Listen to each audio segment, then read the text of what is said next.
क्या आपने कभी रात के गहरे अंधेरे में अचानक आंखें खोली हैं, दिल तेज तेज धड़क रहा हो और किसी इंसान का चेहरा, किसी की आवाज, किसी की मौजूदगी अभी उतनी ही साफ हो जैसे वो बस कुछ सेकंड पहले आपके सामने था? और फिर आप खुद से पूछते हैं, यही क्यों, अभी क्यों? मैं उस एहसास को बहुत अच्छी तरह जानता हूं। वो एहसास कि वो सपना सिर्फ सपना नहीं था, बल्कि किसी दूसरे स्तर पर हुआ एक असली मुलाकात थी। क्योंकि सच्चाई बहुत सरल है, सपनों की दुनिया में कोई भी चीज संयोग नहीं होती। जो भी इंसान आपके सपने में आता है वो आपकी दिमाग की यादों की बेसमझी नहीं है, ना पेट में हजम न हुए खाने का असर, बल्कि ये आपके आत्मा का चुनाव होता है।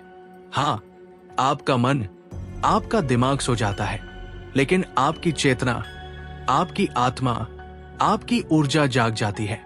जब आप आंखें बंद करते हैं तो आप एक ऐसे द्वार को पार करते हैं जो भौतिक दुनिया और ऊर्जात्मक दुनिया के बीच मौजूद है। वही जगह जिसे प्राचीन लोग अस्ट्रल लोक कहते थे। वो स्थान जहां आत्मा बिना रुकावट बोले, बिना दिमाग के शोर के, बिना अहंकार के फिल्टर के, बिना दुनिया के शोर के सीधे आपसे संवाद करती है। और वो संवाद होता है लोगों के जरिए, क्योंकि हम रिश्तों में जीने वाले जीव हैं। हमारी आध्यात्मिक यात्रा, हमारी विकास यात्रा हमेशा दूसरों के माध्यम से होती है। जरा सोचिए, आपकी जिंदगी में कितने लोग आए होंगे, सैकड़ों, हजारों, सोशल मीडिया वाले, बचपन के दोस्त, सहकर्मी, किसी बस में एक बार दिखा हुआ व्यक्ति। लेकिन आपके सपनों में कौन आता है? वही कुछ लोग, या वही एक चेहरा जिसे आप भूल चुके थे, या वही इंसान जिससे आप अभी अभी मिले हो, पर जिसके बारे में कुछ अजीब सा महसूस होता हो।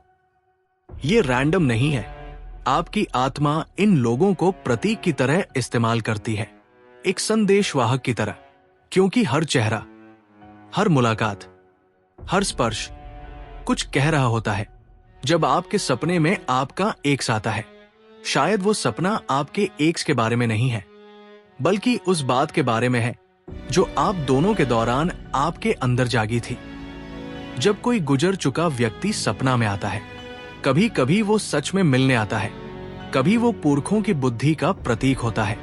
जब कोई पुराना दोस्त दिखता है, कभी कभी ये इसलिए होता है क्योंकि उसने आपको याद किया और ऊर्जा का संदेश सेतु दोनों के बीच सक्रिय हुआ। क्योंकि सुनो, हम सब आपस में ऊर्जा की तारों से जुड़े हैं। ये कोई काव्य पंक्ति नहीं है, ये ऊर्जा विज्ञान है।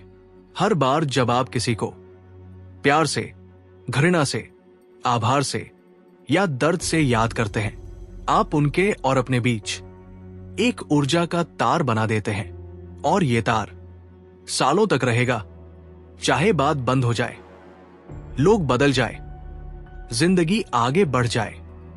दिन में हम इन संकेतों को नहीं समझ पाते, पर रात में जब हमारी रक्षा ढीली होती है, ये ऊर्जा सीधे सपनों में आने लगती है।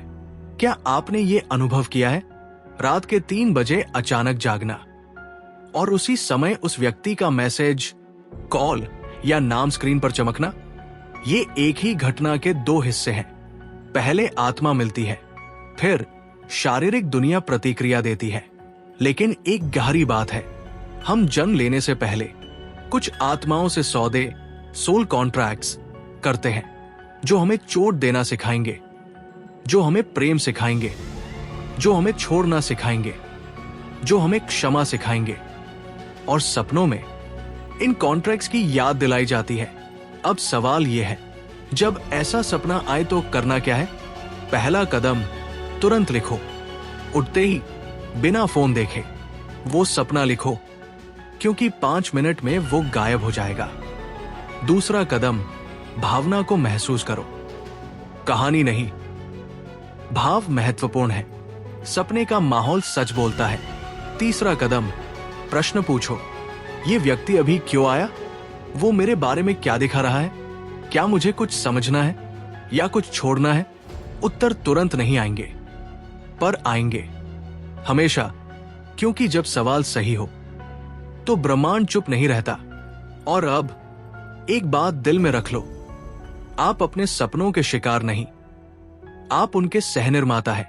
आपकी आत्मा हर रात आपके लिए नक्शा बना रही है, घावों को ठीक कर रही है, रिश्तों को साफ कर रही है, दिल और दिमाग की धूल झाड़ रही है। और हर वो व्यक्ति जो आपके सपनों में आता है कुछ ला रहा है, या घाव की याद या घाव का इलाज, दोनों जरूरी है। अंत में जब अगली बार कोई चेहरा सपने में आए, डरना नहीं, टालना नहीं, भागना नहीं, रुको, सुनो, महसूस करो, समझो, क्योंकि उस सपने के पीछे आपकी आत्मा बोल रही है। और आत्मा हमेशा सच बोलती है, हमेशा